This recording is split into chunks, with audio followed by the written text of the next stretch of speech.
Confidence hack number 2, Shakespeare's 1,700 words he created mean nothing. Confidence through the redefinition of words.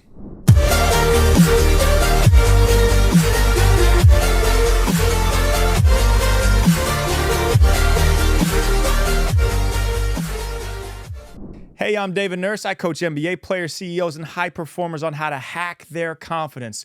For daily confidence boosts directly to your inbox, go to davidnurse.com, my website, coming to you every single morning to boost your confidence for free. Sticks and stones can break my bones, but words will never hurt me. Maybe, maybe not. It all depends on how you decide the word means.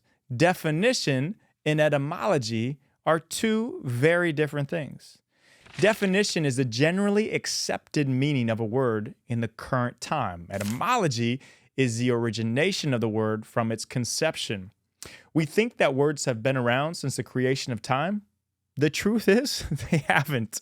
The word success was birthed in the 16th century, and it originally meant come close after. Nothing that it means now.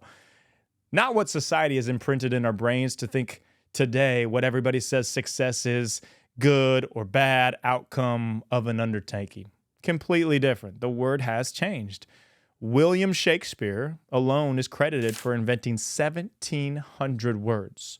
Some of these words, the great playwright formulated: lonely, majestic, generous, swagger, addiction, eventful, and critic.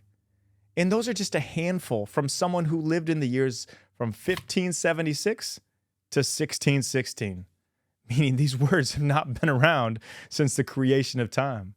Shakespeare isn't the only writer to greatly impact our lexicon. John Milton is credited for the coinage of 630 words himself.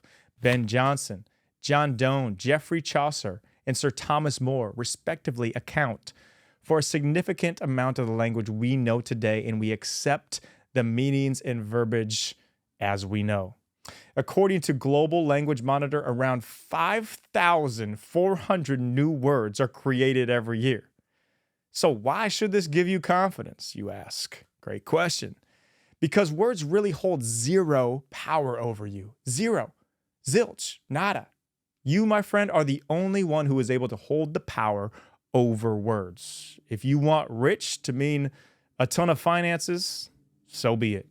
But if you want rich life to be contentment, a life of margin, a life of spending time with your significant people in your life, the ones you love the most, then more power to you of how you use the word. The only one who holds the power literally over words is you.